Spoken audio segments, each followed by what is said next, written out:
General Dwivedi, I'll begin with you. Well, this conflict is getting worse by the day. I just spoke with the Israeli ambassador as well. For Israel, it is an existentialist war, as Iran, as you know, sir, has supported a number of proxy organizations like the Houthis and the Hezbollah and others to cause and foment trouble with Israel and to Israelis. What do you make of this all-out attack that Israel has conducted on Iran? Now, civilians are also not being spared at this point in time. The big question that everybody has on their mind, is this going to be a limited edition warfare like we saw in Operation Sindoor, or is this something which is here to stay until a final resolution is achieved by either party?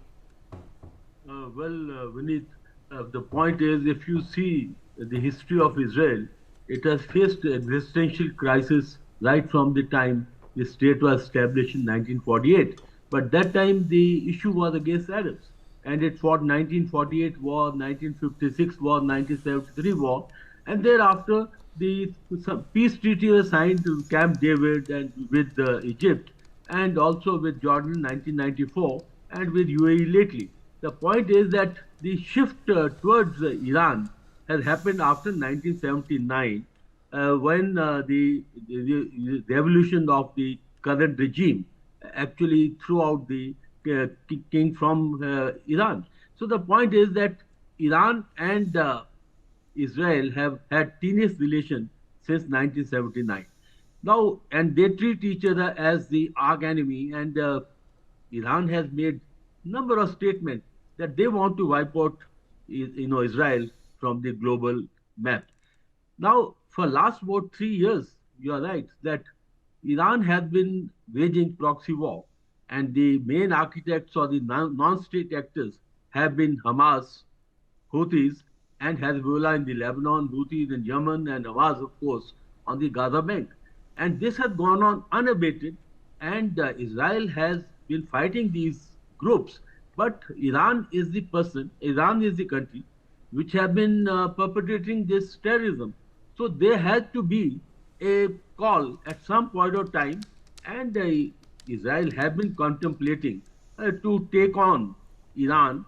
But more importantly, existential crisis actually emanated or manifested when Iran was seen very close to acquiring nuclear capability, because it has enriched almost the uranium up to the 60% level.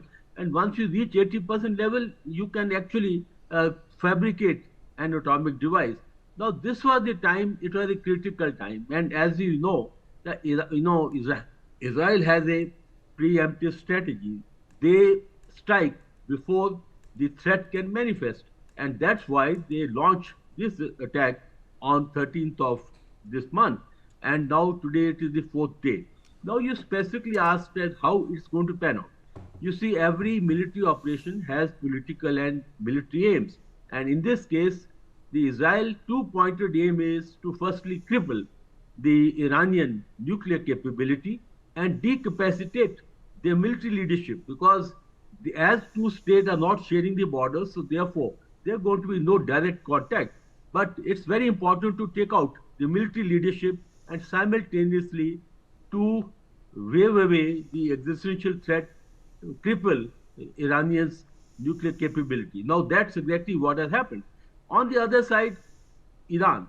Now Iran has been fighting the proxy war, and it has not been taken to task, and now Iran is facing the heat. And Iranian capability is only in terms of the missiles and drones, because Israel has a clear edge as far as the air power is concerned. Also, it has an edge on technology, and also when you come to the naval power.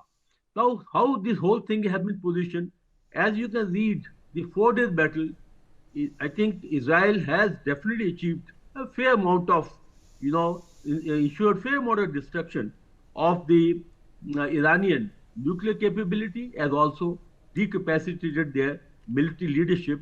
On the other side, Iran has been able to actually penetrate the Iron Dome, and a couple of missiles have landed in Tel Aviv, in Haifa, and even at the Ben Gurion airport.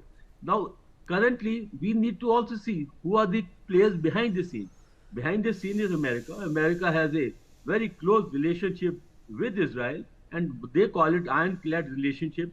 America is providing full support to Israel, and because it is non-contact warfare, the support is in terms of the intelligence sharing, support is in terms of electronic warfare, and also it is reported that America is actually taking out the Iranian missiles with their own weapon systems. And Jordan is also indirectly helping Israel because they are shooting down any of these missiles which are over the airspace. And on the other side, well, Iran is not alone. It has the backing of Russia, it has the backing of China, North Korea. So therefore, currently, as I look at it, that this is going to prolong until Israel is able to achieve their stated aims, and it appears that Iran is in tight corner, but nonetheless, they have the capacity to fight on. Their arsenal has about 3,000 long-range missiles. They must have fired few hundred, so they will carry on. And two very important statements have been made. A statement by Israel that they will not stop until they achieve the aim. As far as Iran is concerned, they said they will not come to the negotiation table until they are under attack.